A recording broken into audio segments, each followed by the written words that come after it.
Bonjour et bienvenue sur No Limit Sécu, le podcast francophone hebdomadaire dédié à la cybersécurité.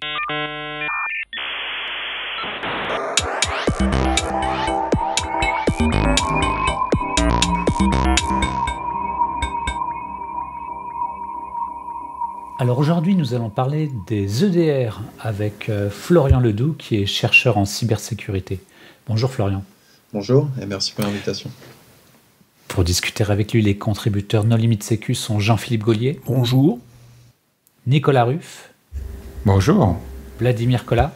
Bonjour. Hervé Schauer. Bonjour. Christophe Renard. Bonjour. Et moi-même, Johan Loa. Alors Florian, en préambule, est-ce que tu voudrais bien te présenter ? Alors moi c'est Florian Ledoux, donc je travaille au SOC Advanced depuis 2 ans en tant que N3 et je m'occupe surtout de l'amélioration continue du SOC, des outils et je me passionne pas mal pour tout ce qui est EDR. La force de ma situation, c'est que je peux toucher à différents EDR chez différents clients. Et après, je viens du monde de l'offensif. Je ne fais pas forcément que de la défense. J'ai fait 7 ans de recherche et exploitation de vulnérabilité chez Vupen, Quarks Lab et au gouvernement français. Voilà pour le background. Alors, un EDR, qu'est-ce que c'est ? Est-ce que c'est le nouveau nom pour dire anti-malware ? Alors, EDR pour Endpoint Detection and Response. Le but d'un EDR, c'est surtout de réduire le temps au niveau de la détection et aussi au niveau de la remédiation par rapport à d'autres solutions de sécurité un peu plus classiques. Si on prend les 3 mots-clés qui sont EDR, le E de Endpoint symbolise le fait que la solution s'installe sur tous les postes de travail et workstation. Elle permet de collecter et stocker tous les événements, on va dire système, réseau des endpoints, les collecter et les envoyer à un système serveur central. D'où le D pour plus analyse et détection, où le serveur central va essayer avec différents algorithmes de détecter des intrusions, on va dire. Il va être capable de contextualiser, d'agréger un peu les événements et créer des alertes. Et response pour tout ce qui est blocage, isolation de poste et le fait de donner un peu plus la main plus rapidement aux personnes qui s'occupent de la sécurité pour pouvoir plus facilement en fait remédier à un incident, potentiellement bloquer un ransomware. Il y a une partie sur le DR qui permet de bloquer même automatiquement les attaques, on va dire, type ransomware et autres attaques, quoi. Vladimir, tu voulais réagir ? Non, juste une petite question, c'est selon toi, ça existe depuis combien de temps les EDR ? Parce que la première fois que j'avais entendu parler de ça, c'était plutôt même sur le R, c'était avec l'outil, je sais pas comment on prononce, GRE de Google, qui était Google Rapid Response, donc GRR, et c'est la première fois que j'avais vu cette notion d'outil qui permet surtout de faire de la réponse à un incident rapide, en ayant accès à distance à l'endpoint, donc d'être capable de faire un dump de la mémoire, d'agir sur les processus comme ça.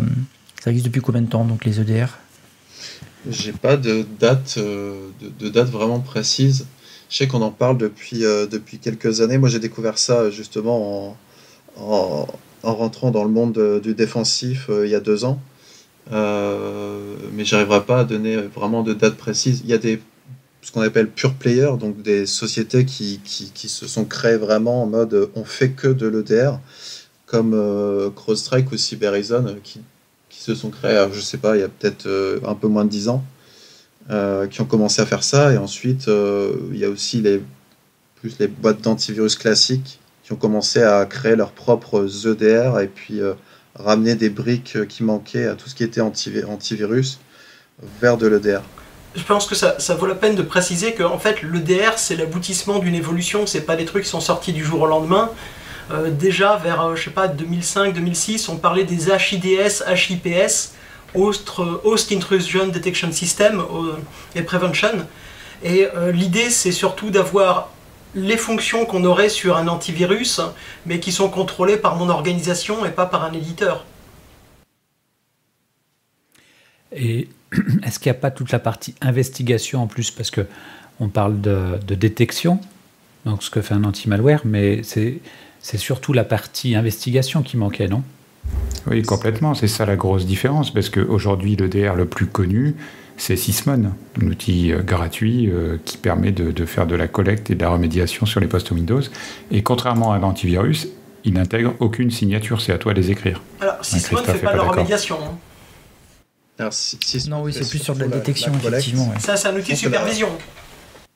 La force de l'EDR, c'est qu'il est... Enfin, ce qu'on ne pouvait pas faire il y a 10 ans, je pense, c'est que maintenant, on est capable de collecter tous les événements, que ce soit les processus qui se lancent, les connexions réseau, etc., d'aller d'envoyer toutes ces informations, toutes ces métadonnées dans un serveur, et que ce serveur, avec des algorithmes de machine learning ou même des algos un peu plus basiques, soit capable de vraiment faire de la détection. Et ça, il y a quelques années, c'était encore un peu compliqué à mettre en place. Et effectivement, on peut aussi aller faire ce qu'on appelle du hunting, c'est-à-dire la plupart des EDR le proposent, c'est d'aller se connecter sur la plateforme de l'EDR, donc sur le serveur de détection, et de faire des requêtes, de dire par exemple, donne-moi tous les postes qui commencent par Toto et qui ont lancé le processus Tata il y a 2 jours avec telle et telle signature, etc. Ça permet du coup d'aller très précisément voir ce qui se passe et trouver potentiellement une intrusion ou des choses qui seraient passées à côté de la détection de l'EDR. Et pour faire simple... Et puis aussi en particulier tout ce qui est l'historique d'exécution et tout ce qui s'est passé. Et puis ce qui est vraiment très intéressant, c'est l'arbre d'exécution. Typiquement, ce qui était difficile à voir avec un antivirus, que tu peux voir avec un EDR Detect, c'est par exemple Microsoft Word exécute cmd.exe, donc la ligne de commande qui exécute PowerShell. Ça, globalement, c'est plutôt malveillant et ça permet vraiment bien de le détecter. Ce que fait Sysmon aussi. Est-ce que pour nos auditeurs, il faut comprendre que en fait, il faut remplacer tous les parcs d'antivirus par des EDR? Ouais, moi, j'ai eu un cas il y a 2 ans de 6 heures donc de réponse à incident sur un parc avec du classique pare-feu et antivirus. Et l'attaque, c'était du Emotet derrière. Donc à l'époque, Emotet, c'était ça passait par des macros Word et du PowerShell. Et les signatures des binaires changeaient toutes les heures. Et ça, du coup, un antivirus était complètement dépassé. Il arrivait à bloquer des choses le jour ou les 2 jours d'après. Mais on va dire que l'attaque et l'attaquant arrivaient à se déployer assez rapidement sur tout le parc. Et du coup, on a déployé un EDR. Et la force de l'EDR, c'était justement sans passer par des signatures, de se dire donne-moi tous les postes qui ont Outlook qui a lancé un Word qui lui-même a lancé PowerShell avec une ligne un peu obfusquée. Du coup, ça permet de savoir tous les postes qui ont été infectés, à quel moment, et de remédier plus rapidement. Aussi parce que donc du coup, on a une visibilité au niveau de la détection qui est meilleure, mais on peut aussi aller remédier, c'est-à-dire on peut en quelques clics isoler des postes, bloquer un processus PowerShell sur certains postes ou autres. Donc ça, c'est vachement plus performant de mon point de vue que des solutions un peu plus classiques comme le couple antivirus et pare-feu par exemple. Alors, on parle aussi de plus en plus de XDR. De quoi il s'agit ? Alors le X de XDR signifie Extended, donc en fait c'est de l'EDR mais un peu étendu. Et ce que proposent les personnes qui parlent d'XDR, c'est d'avoir un éditeur EDR qui est capable de se brancher aux autres équipements de sécurité, style pare-feu, proxy, etc., de récupérer les événements et les alertes qu'il peut y avoir dans ces équipements-là pour enrichir les alertes EDR et donner plus de contextualisation. Ça s'appelle pas un SOC, ça ? Alors, ça peut aussi être fait via un SOC. La promesse de l'XDR, elle reste encore assez lointaine. Pour avoir touché à pas mal d'EDR différents, ça reste encore complexe, mais c'est quelque chose qui, je pense, va arriver dans les années à venir. En fait, il y a une convergence qui se fait entre les produits du SOC. Historiquement, le SOC, il avait un produit qui traite des logs, le SIEM, il avait un produit pour faire de l'investigation, il avait des produits ou des moyens de passer des commandes sur différents hosts ou peut-être faire de l'interrogation. Et ce qui est en train d'être vendu, c'est que mettre ça dans des consoles différentes, c'est le bazar, et on voit dans les incidents, les gens s'en sortent pas dès qu'il commence à y avoir un peu d'action. Et puis si on arrive à l'incident, c'est qu'ils ont raté les choses. Et l'idée de tout mettre sur une seule console avec des règles de détection communes, de pouvoir automatiquement par exemple déclencher les prélèvements complémentaires dans l'EDR, si dans le flux réseau on a vu une anomalie ou des choses comme ça, c'est pas délirant, c'est plutôt une bonne idée. Reste à voir comment c'est fait, et puis il y a le risque d'être captif d'un seul fournisseur qui a toute la chaîne maintenant, le SIEM, la console, l'EDR, les sons de réseau et tout le bazar. Oui, ça c'est la promesse du SOR, non ? C'est le Security Orchestration and Response. Alors non, le SOR, c'est la partie automatisée des mesures de réponse qui sont généralement des mesures de confinement de la menace. Ça permet... Ou d'informations sur la menace, c'est aller récupérer de la CTI, tu as un condensat, un hash, tu vas le tester sur Virus Total, enfin, c'est vraiment orchestré tout ça. Mais de toute façon, il y a une convergence entre tous ces trucs-là, parce qu'on se rend compte que les équipes de SOC qui se retrouvent à gérer 10 produits différents avec des interfaces, des syntaxes, des langages, un truc tout bête, écrire une règle qui match, je sais pas, un hash ou une IP ou un truc plus complexe qui s'adapte à 4 produits différents, c'est une perte de temps colossale. Et du coup, ce que tu es en train de dire, c'est que le futur est plutôt dans l'unification des règles. Enfin, je sais pas, il y a pas des initiatives dans ce sens-là pour avoir un langage commun, pour récréer des règles de détection et ce genre de choses ? Tu as des méta-règles, tu as des choses comme Sigma. Non, pour le moment, c'est chaque fournisseur qui impose à suivre la formation à son produit. Sigma est open source, et Sigma fonctionne avec Sysmon. Par contre, il faut avoir les gens derrière pour être capable d'écrire les règles et d'exploiter la solution. Il y a des EDR et il y a même des EDR français qui se basent pas mal sur ce genre de technologie qui ont fait leurs preuves, que ce soit sur du Sysmon, sur du Sigma, sur différentes couches qui sont plutôt performantes. Et il faut voir aussi que si tu fais de la recherche sur des logs qui sont rapatriés, tu peux te permettre pas mal de fantaisie. Par contre, quand tu vas déclencher des recherches qui vont être exécutées sur tes serveurs et sur ton parc, il y a un aspect de performance à considérer, parce que tu veux pas que la sécurité plante les performances du parc, sinon la prod va pas être contente. Et du coup, par exemple, rechercher un hash quand ils ont été précalculés sur le serveur de mail, ça se fait très vite. Rechercher un fichier avec un hash particulier sur toutes les machines du parc, ça va pas se faire vite du tout, puisqu'il faut recalculer tous les hashes de tous les fichiers du parc. Du coup, même si tu as des règles, typiquement je pense à Yara, eh bien tu vas les optimiser pour qu'elles marchent, pour pas planter le parc, ce qui veut dire que typiquement tu peux pas passer n'importe quoi comme règle dans ton EDR, enfin en tout cas dans tes agents sur le parc. Et on le voit d'ailleurs parce qu'il y a quelques années, les EDR, enfin il y a quelques années, il y a peu de temps, mais ça a évolué assez vite, les EDR te permettaient de plus en plus de passer des Yara plus ou moins arbitraires sur le parc, et aujourd'hui ils sont devenus de plus en plus frileux avec ça parce qu'ils ont eu trop de cas de clients qui se retrouvaient à remonter des tickets de support en disant « Oulala, j'ai 50 000 machines qui se sont mises à 100% de CPU, plus personne ne pouvait travailler, votre produit c'est de la crotte ». C'est un truc aussi qui est vachement poussé par les éditeurs d'EDR, c'est le fait que au niveau du déploiement c'est plutôt simple, et aussi au niveau des performances, que ce soit au niveau du CPU, RAM ou même bande passante, c'est ultra léger. En fait, ils prennent les métadonnées qu'ils envoient directement au serveur, et c'est le serveur qui s'occupe d'aller faire le calcul sur les hashes et ainsi de suite. C'est à la fois l'avantage et l'inconvénient des EDR, parce que là, pour un client, j'ai fait il n'y a pas très longtemps une étude comparative avec un certain nombre de scénarios d'attaque de différents EDR, et le problème c'est que si tu coupes le réseau, dans la majorité des cas, l'EDR ne détecte plus grand chose après. Alors c'est là où on va attaquer aussi tout ce qui est un peu MCO, c'est-à-dire maintien en condition opérationnelle, où ce qu'il faut aussi être capable de faire, c'est d'aller superviser l'EDR et de se dire toutes les heures ou toutes les 30 minutes, on va aller regarder le nombre de sensors qui sont en ligne. Et si on passe de 2000 sensors en moyenne en ligne à 10 ou à 0, c'est qu'il y a un problème. Et c'est des choses souvent, c'est des problèmes réseau, d'infrastructure, etc. Mais c'est des choses à aller regarder aussi en dehors de l'EDR. Où les gens vont déjeuner, font des pauses. Et aussi, j'ai eu ce cas-là chez un client récemment.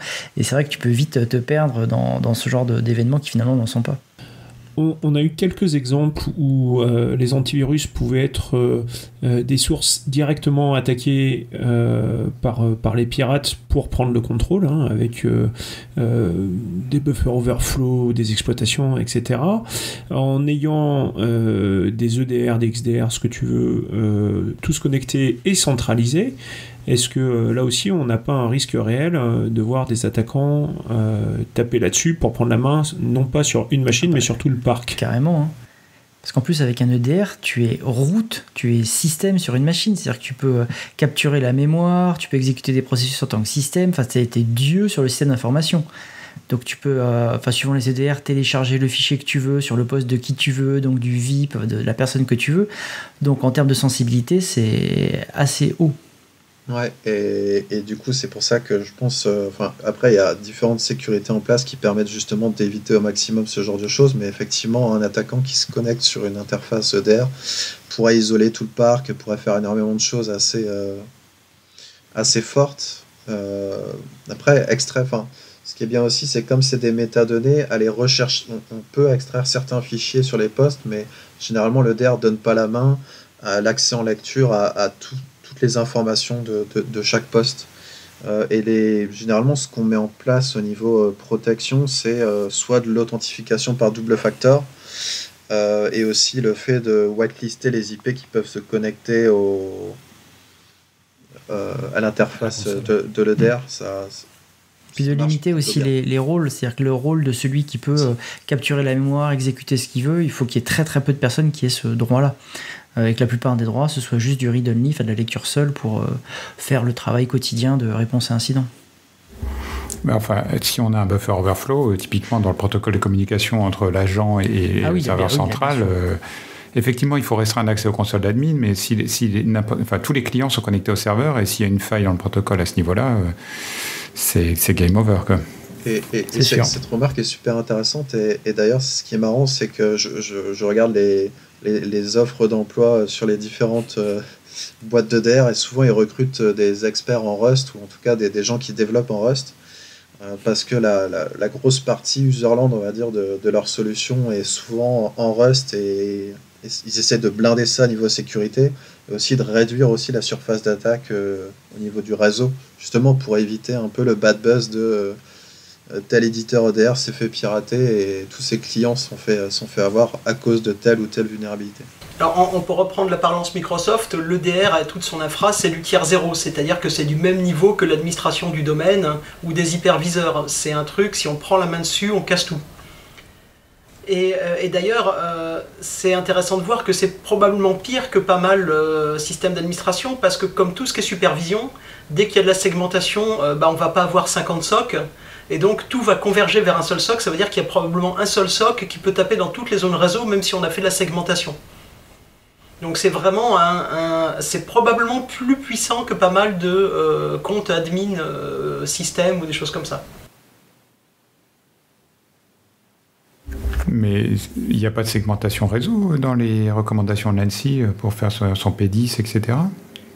Ta console de supervision, elle est unique et elle accède à tout. Ouais, c'est-à-dire que même si tu fais ta supervision réseau segmentée, à un moment ça va être ton même point de collecte, donc tu vas très probablement ramener tous tes VLAN vers un seul point et pas multiplier les consoles qui coûteront probablement plus cher. En réalité, aujourd'hui, le P10 tel qu'il est écrit pour de la supervision. Et si tu fais de l'action, c'est une autre infrastructure. Et la supervision, l'architecture du P10, elle est disponible dans le référentiel. Hein. C'est un système qui monte vers du classifié, et donc avec des diodes réseau, de l'isolation, etc. Ce qui fait d'ailleurs qu'effectivement, les systèmes de supervision cloisonnés ne permettent pas d'opérer un EDR, ou du moins ne permettent pas d'envoyer des ordres aux agents de l'EDR depuis le réseau qui fait la supervision. La plupart des architectures des EDR ou des produits qui permettent de faire des actions ne sont pas compatibles avec ce genre de choses.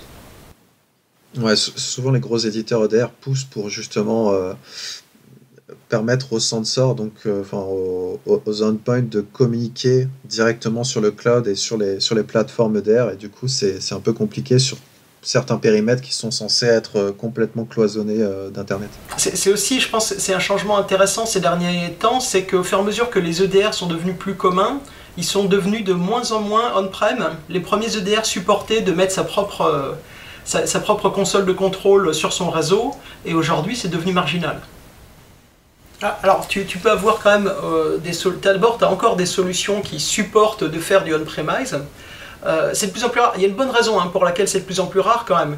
C'est qu'aujourd'hui, le monde des produits de sécurité côté défense se sont beaucoup orientés vers le traitement de données et l'analyse de données avec des choses comme de l'apprentissage automatisé et ce genre de fonctions. Et donc ça se fait que sur des très gros systèmes, et la plupart des clients n'ont pas les moyens d'héberger ça.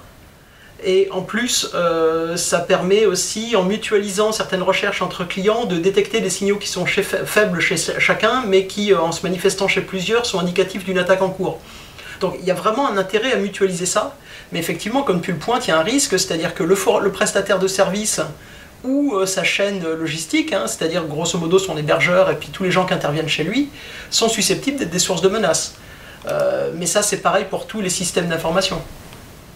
Ouais, sauf que là, c'est quand même une entreprise qui est, entre guillemets, route sur plein de systèmes d'information. Mais je reviens juste une petite parenthèse par rapport à ce que tu disais, aux avantages des EDR. Je ne vais pas m'étendre dessus, mais il y a un des avantages que je trouve vraiment bien, c'est le côté installé un peu partout, et donc ça fait aussi référentiel, et certains EDR te listent tous les logiciels qui sont présents sur les endpoints, serveurs et postes, et te listent tous ceux qui ne sont pas à jour. Ça a un côté vraiment très intéressant. Il y a deux côtés. Il y a ce côté-là de un peu vulnerability management où ça permet un peu de dire ce poste-là n'est pas patché, le mot de passe de ce poste-là, ça fait 3 ans qu'il n'a pas été changé. Et il y a aussi un autre côté où, de façon passive, ils sont capables de dire sur mon réseau, je vois qu'il y a d'autres postes qui n'ont pas le DR, mais qui sont présents. Donc ça permet aussi un peu de faire la cartographie et d'être capable de dire ah tiens, là je couvre 90% de mon parc. Mais il y a peut-être du Shadow IT, il y a peut-être ces postes-là. Tu as des EDR qui sont capables de détecter des trucs sur le réseau qui ne sont pas maîtrisés par... Ah, il y en a cool, même ça. qui vendent le fait de faire un peu du scan actif. Il y en a qui font du scan passif. Mais c'est une fonctionnalité qui est offerte par certains EDR. J'ai eu une demande de ce type-là cet après-midi. Ok, intéressant. Et alors, merci. Du coup, comment est-ce que tu peux tester un EDR? Parce que c'est quand même un système complexe. Et c'est aussi le sujet de cet épisode, puisqu'il est lié avec le magazine MISC numéro 116, qui contient un dossier complet sur le sujet. C'était bien de donner un petit peu de contexte. Donc Florian, comment tu t'y es pris pour comparer les EDR? Alors, ce qui est intéressant pour comparer les EDR, il y a différents angles d'approche. Il y a le MITRE ATT&CK évaluation qui propose, en fait, qui prend les principaux EDR du marché, qui installe un petit parc de tests et qui va aller prendre le dernier APT connu, déployer l'attaque et puis noter les points en disant cet EDR-là a détecté telle attaque. Il range ça dans un référentiel MITRE ATT&CK qui regroupe un peu toutes les techniques et tactiques des attaquants. Et ça permet un peu d'évaluer chaque EDR et de trouver un peu ceux qui détectent le mieux. La contrepartie de cette évaluation-là, c'est qu'il n'y a pas de notion de faux positif. Donc un EDR qui détecte super bien peut aussi générer peut-être beaucoup de faux positifs. Donc ça, c'est le revers de la médaille. Et aussi le coût d'entrée qui est assez élevé quand même. Et du coup, les EDR qui sont représentés, c'est les gros EDR du marché, mais on ne retrouve pas forcément les petites startups. Par exemple, les petites startups françaises n'y sont pas encore. Et après, on a d'autres évaluateurs comme le Gartner ou le Forrester qui font eux des évaluations de plein de produits de sécurité différentes et qui permettent aussi de se donner une idée. Donc ça, c'est un peu sur le papier si on veut commencer à choisir un EDR. Et après, il y a d'autres moyens. C'est échanger avec différents RSSI pour se dire, toi, tu as tel EDR, ok, comment il fonctionne, est-ce que tu as eu des soucis ou est-ce que ça fonctionne bien. Faire des POC sur des petits périmètres, mais là, déjà, c'est un peu compliqué parce qu'il faut aller contacter chaque éditeur, etc. Mais ça peut permettre de trancher entre deux éditeurs qui ont l'air bien, faire un petit POC sur un petit périmètre, ça peut être pas mal. Et aussi regarder l'historique de l'éditeur EDR. Est-ce que c'est un pure player, c'est un éditeur qui a toujours fait de l'EDR depuis le début? Est-ce que c'est une grosse société américaine? Est-ce que c'est un éditeur antivirus qui s'est un peu renouvelé sur de l'EDR? ça peut permettre de donner des indications pour le choix potentiel. Est-ce que tu as fait des tests toi-même? Alors, ma force, l'avantage que j'ai, c'est que du coup, j'ai sous la main 7 ou 8 EDR différents parce que installés sur différents clients. Et du coup, et avec différentes tailles de parcs qui peuvent aller de 90 000 postes à 2-3 000 postes. Et du coup, donc, ça permet d'avoir un peu un échantillon très étendu. Et je dirais que le Gartner Forrester arrive à quand même trouver un bon top 3 des EDR qui sont un peu les plus performants. Et le Mitre Attack est pas mal, mais le problème du Mitre Attack, c'est qu'on peut avoir des EDR qui sont très bien notés, qui détectent énormément avec pas mal de faux positifs. Je pense qu'il faut dire, quand on parle du Mitre Attack, en fait, le Mitre Attack, c'est un référentiel qui liste les méthodes d'attaque utilisées par mode opératoire. Et en fait, ce qu'ils ont fait, c'est qu'ils ont installé, je crois qu'à ce stade, ils ont testé 21 ou 22 EDR. Et ensuite, ils ont déroulé des scénarios d'attaque, enfin, ils ont exécuté des actions qui sont associées à tel ou tel groupe. Donc, ils ont fait APT3, ils ont fait du Sandworm, ils ont fait des choses comme ça. Et ensuite, ils ont dit, tel produit détecte telle étape, enfin, ils fournissent les matrices, ils fournissent pas mal de détails. Tel produit a bien vu passer APT3, tel autre a tout raté, et ainsi de suite.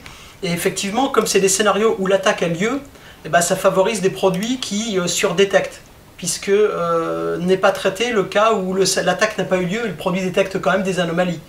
Donc forcément, c'est un test intéressant, parce que ce qu'il faut réaliser aussi, c'est quand même un domaine où évaluer des produits de façon comparative sur des critères objectifs, c'est quand même très très compliqué. Faire des maquettes de systèmes d'information avec de la vie qui soit réaliste, c'est vraiment très très compliqué.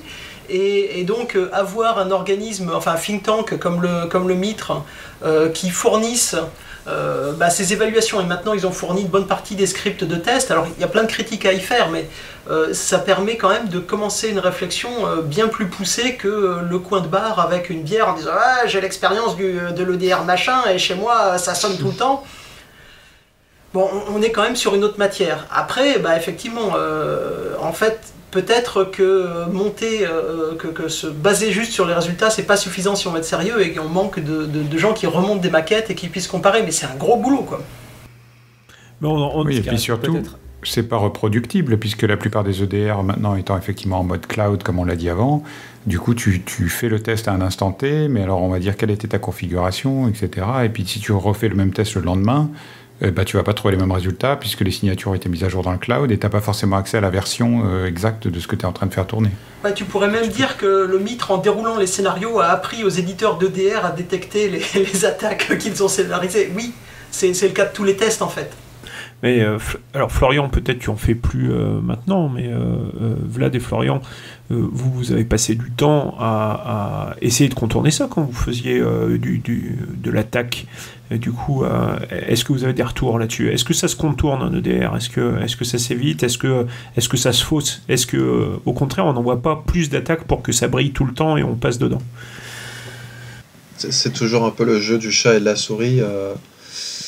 Je sais qu'il y a certains éditeurs d'EDR qui justement essaient de recruter des gens qui sont capables d'un peu exploiter des vulnérabilités, faire du 0D, pour être capable justement d'aller analyser les dernières menaces, etc. Et je pense complètement qu'un EDR, ça peut se contourner si on est un attaquant étatique avec énormément de moyens, c'est possible. Mais je pense que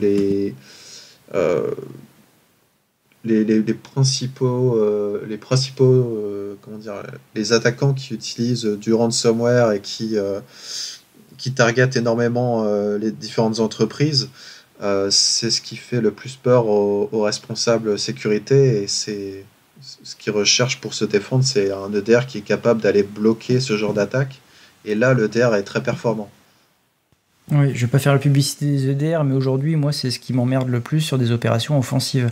C'est autant avant les antivirus, bon, c'était rigolo, mais très honnêtement, aujourd'hui, les EDR, moi, ça me pose beaucoup de problèmes. On arrive au final à les contourner, mais c'est une quantité de travail qui est quand même très très importante. Ça va aussi dépendre du SOC. Hein. La peur a changé de camp. Aujourd'hui, moi j'ai peur des EDR. Non, j'exagère un peu, mais les EDR m'emmerdent vraiment beaucoup sur la partie offensive. Ça va dépendre du SOC hein, aussi. Si le mec peut tout essayer, si l'attaquant peut, il se fait détecter, mais personne ne le voit au SOC, il réessaye une autre méthode, ça passe pas, il prend un Mimikatz, ça marche pas, il modifie son Mimikatz, ça remarche pas, il arrive à faire un proc et que les mecs du SOC ont rien vu. Parce qu'il n'y a aucun investissement sur eux en formation, en temps, etc. Bah, l'EDR, il n'aura pas servi à grand chose. Et en passant de l'antivirus à l'EDR, ou en tout cas en comptant plus sur l'EDR que sur l'antivirus, ça veut dire qu'on compte aussi plus sur les équipes qui vont être dans le SOC, qui sont des gens soit à qui on a sous-traité, soit qu'on a formé chez soi, mais il ne faut pas que ce soit des gens sans compétences et sans connaissance du système d'information en phase 2. Après, tu as même des éditeurs de EDR qui vendent un service adossé à l'EDR de première qualification et première alerte des événements remontés par l'EDR, ce qui permet aussi d'éliminer pas mal de faux positifs. On en parlait tout à l'heure. Hein. Est-ce que ce premier niveau, ça ne doit pas passer par du machine learning, deep learning, réseau de neurones, etc. Ou est-ce que, au contraire, vous pensez que ça doit être des humains ? C'est du Californian Learning, c'est des gars en Californie qui font ça, en tout cas pour les éditeurs que j'ai vus, pas qu'en Californie. Je pense que l'EDR c'est un outil formidable, mais il n'y a pas d'outil magique sans équipe et sans humain derrière pour aller l'utiliser, c'est-à-dire à la fois pour la détection, à la fois pour la remédiation. Il y a une importance aussi d'avoir des gens qualifiés derrière l'EDR, ça je pense qu'on ne peut pas y couper, c'est vraiment important aussi.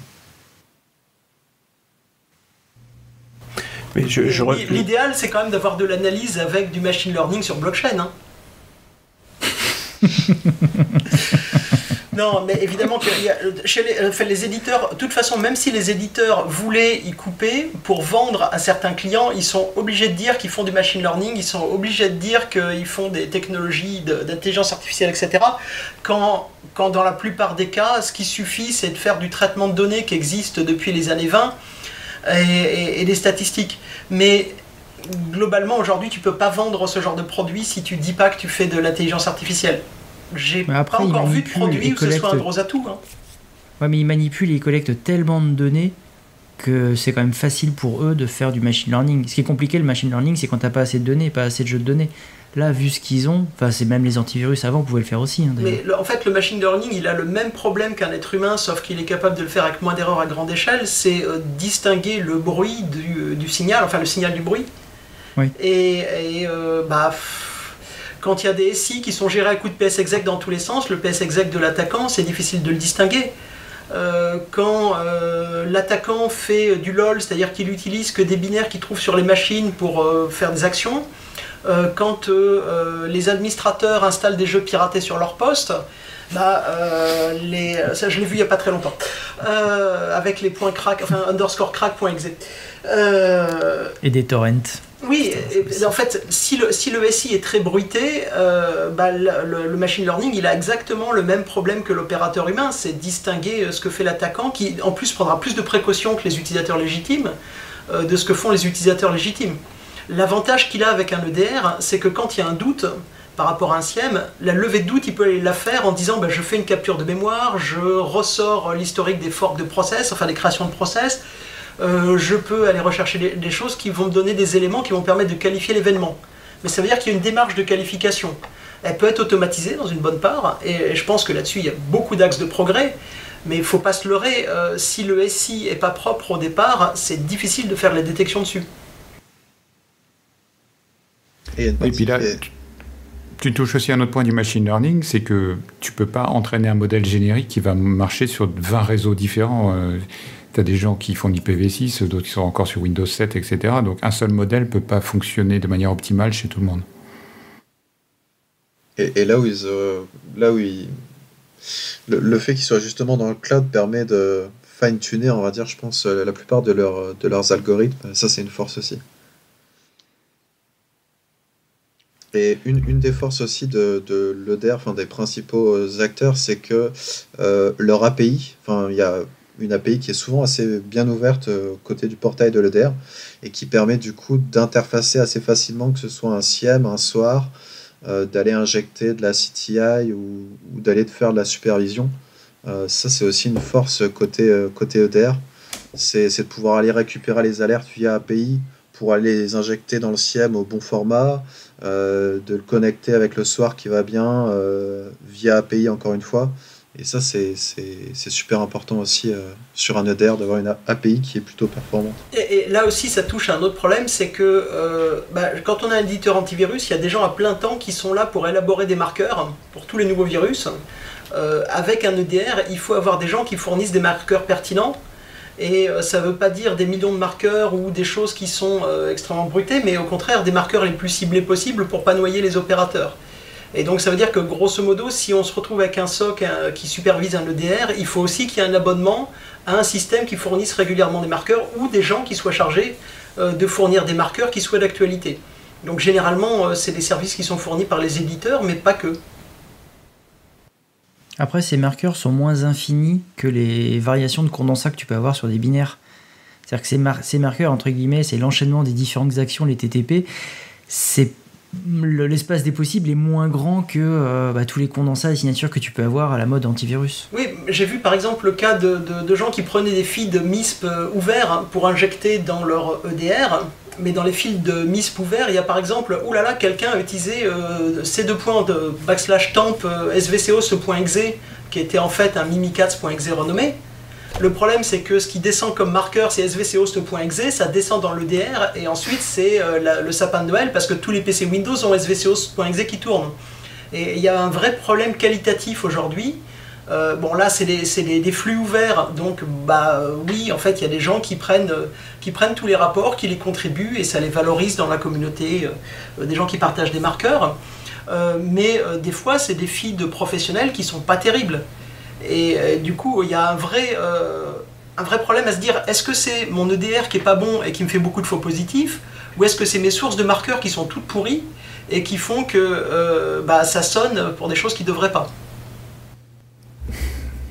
Donc, si on résume, en fait, les antivirus n'avaient pas d'API et espéraient être le point central de toute la sécurité du système d'information. Et ça a été un échec parce qu'en fait, les gens avaient de toute façon besoin de plusieurs produits, donc ils avaient besoin d'API. Et donc, les EDR ont remplacé les antivirus pour ça. Mais à l'inverse, les EDR maintenant se retrouvent à devoir faire des signatures de plus en plus fines et à qualifier des flux de signatures. Et donc, du coup, les EDR vont se retrouver avec des bases de signatures comme les antivirus. Et on va assister à la grande convergence, à l'unification aux produits de sécurité unique et totale. C'est bien résumé, parce que l'EDR, effectivement, ne fonctionne pas trop par signature, et ce qui peut poser des problèmes. Ce qui est intéressant aussi, c'est que pas mal d'EDR permettent d'être installés avec un antivirus en parallèle. Et du coup, en gros, ils ont souvent, les EDR ont un module qui s'appelle NextGen AV, qui reprennent en fait souvent des bases de signature Bitdefender et tout ce que font les AV de façon classique. Mais ce module-là peut être désactivé pour laisser vivre un antivirus un peu legacy du client. Souvent, des clients qui font le premier pas vers un EDR vont se dire « je veux garder mon antivirus, mais je veux aussi installer un EDR et je veux que ça cohabite ». Et du coup, ça, les EDR permettent aussi de faire ce genre de choses. Et du coup, après la recherche qui a été faite en amont de cet article, si je suis un RSSI qui veut acheter un EDR, qu'est-ce que tu me conseilles de faire pour tester les différentes solutions avant de les acheter ? Comment je peux les évaluer ? Comme évoqué avant, un peu Gartner, Forrester, Mitre, c'est des bonnes sources pour avoir une idée. Après, il faut aussi se poser la question du souverain.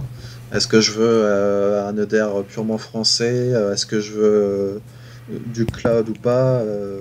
Et ce genre de questions. Je rappelle aux auditeurs que pour apprécier le fonctionnement des sociétés qui ont été suscitées, n'hésitez pas à écouter l'interview de Renaud de Raison de Tenable. Donc c'est un peu la limite à ces sociétés, outre le fait que je vois mal les deux sociétés françaises d'ODR rentrer prochainement dans leurs évaluations. Oui, il y a clairement un déficit de visibilité des sociétés françaises dans les évaluations pilotées depuis les États-Unis. C'est ça que tu veux dire, Hervé? Même Tenable n'arrivait pas à y entrer et a dû accepter de faire entrer des investisseurs à son capital alors qu'il n'en avait jamais eu besoin pour y avoir accès. C'est ce que Renaud a expliqué dans son interview. Aujourd'hui, je connais 2 éditeurs d'EDR français. Je ne sais pas si vous en connaissez d'autres. Moi, non. Moi, j'en connais aussi 2 et il y en a un qui a eu une CSPN.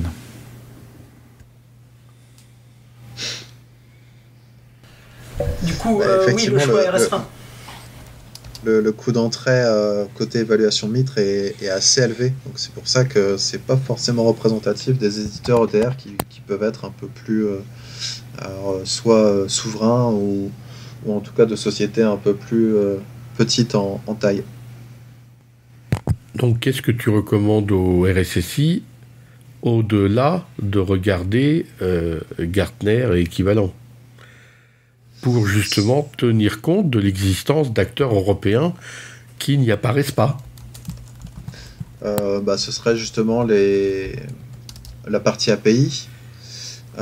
Potentiellement faire des petits POC pour voir un peu ce que peut donner l'EDR, déployer ça sur une dizaine, une vingtaine de machines et voir ce que ça donne, ce que ça peut détecter, que ce soit les événements qui sont collectés, la technologie qui est derrière.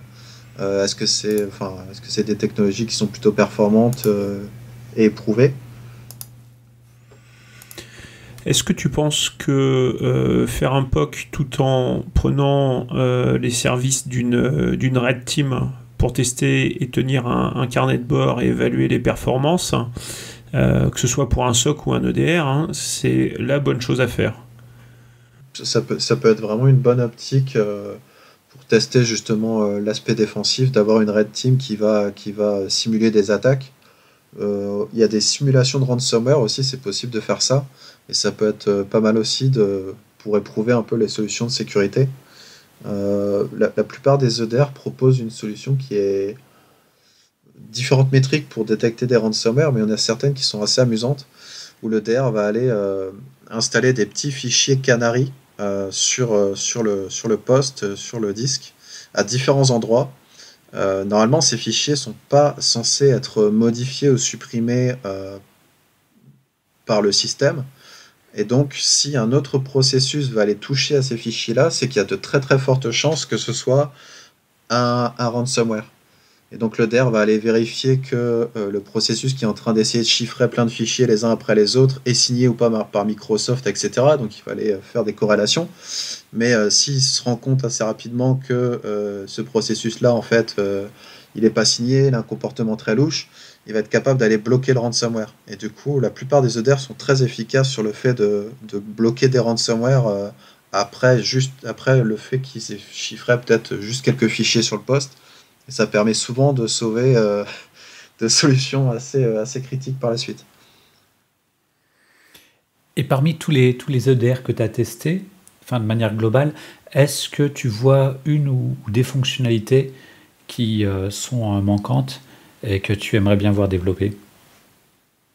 Je trouve que la partie hunting est toujours vraiment intéressante côté EDR, donc c'est vraiment aller rechercher les événements, qu'est-ce qui s'est passé, etc. Il y a une autre partie qui est développée chez certains EDR et pas forcément chez d'autres, c'est l'agrégation des alertes. C'est-à-dire, j'ai une alerte sur un poste, je vais avoir la même alerte sur un autre poste l'heure d'après.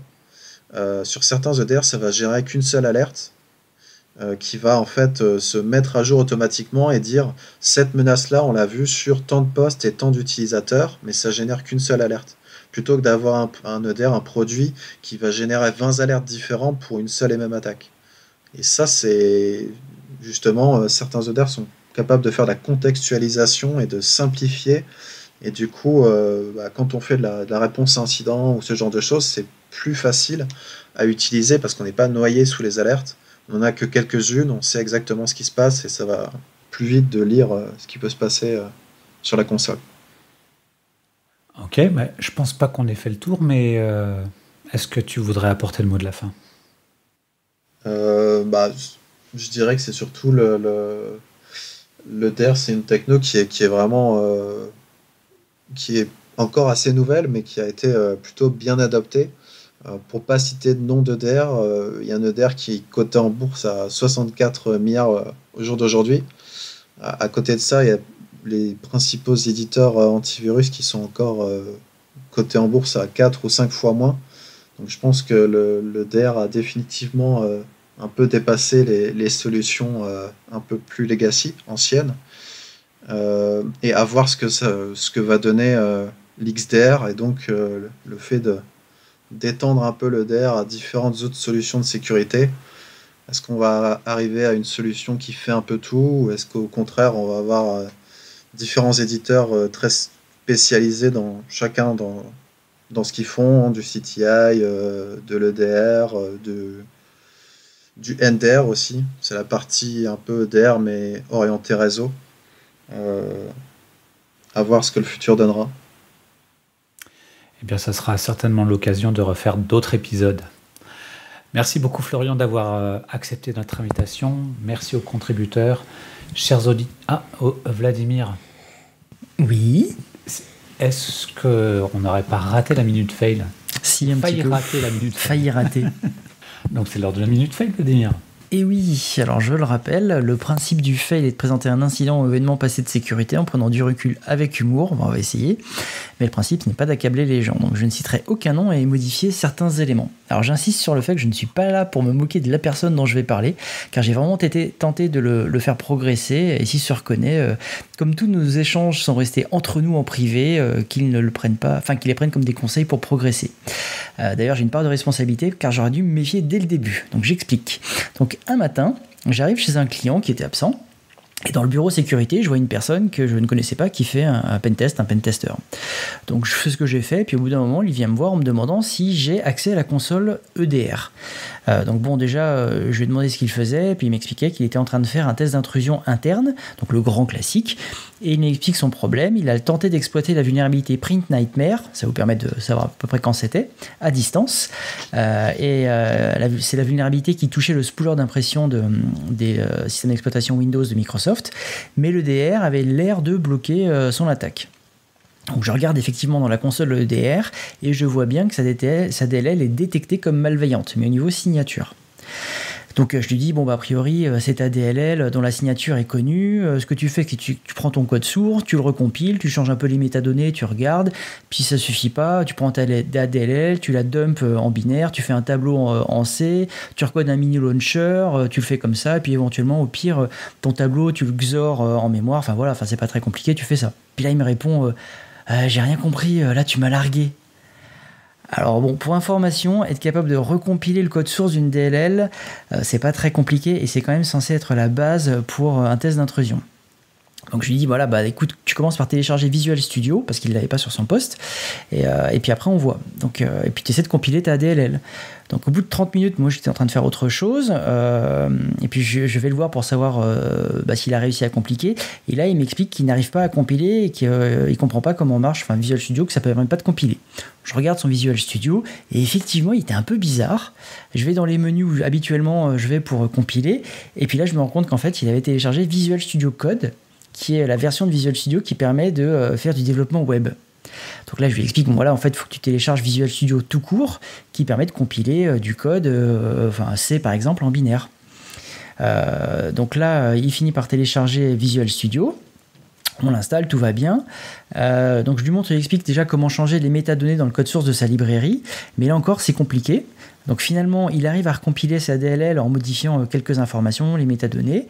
Et là, je lui explique qu'il peut la tester sur VirusTotal, puisque c'est pour voir si c'est détecté par signature et si ça permet bien de contourner la détection par signature. Donc là, il l'envoie sur VirusTotal et effectivement, ça contourne toutes les signatures antivirales. Donc ça, c'est plutôt une bonne chose.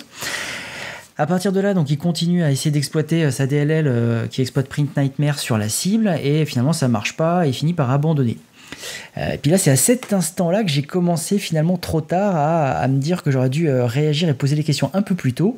J'ai commencé à lui demander d'où venait le code source de sa DLL, et c'est là que j'ai compris qu'en fait, il avait téléchargé la DLL compilée sur Internet sans l'avoir recompilée au début lui-même, qu'il l'avait testée sur le réseau interne d'un client sans avoir la maîtrise de ce qu'elle faisait.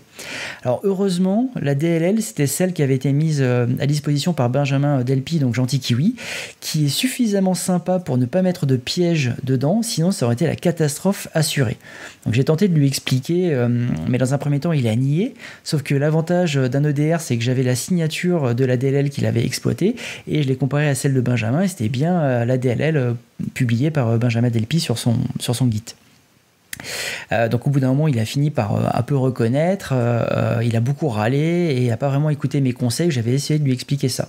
Donc globalement, fail, et je le rappelle, on n'exécute pas une DLL inconnue sur un serveur interne de production d'un client sans avoir regardé avant le code source et l'avoir recompilé. C'est quand même la base. Voilà, donc fail. Bon, eh bien merci Vladimir. Chers auditeurs, nous espérons que cet épisode vous aura intéressé et nous vous donnons rendez-vous la semaine prochaine pour un nouveau podcast. Au revoir. Au revoir. Au revoir.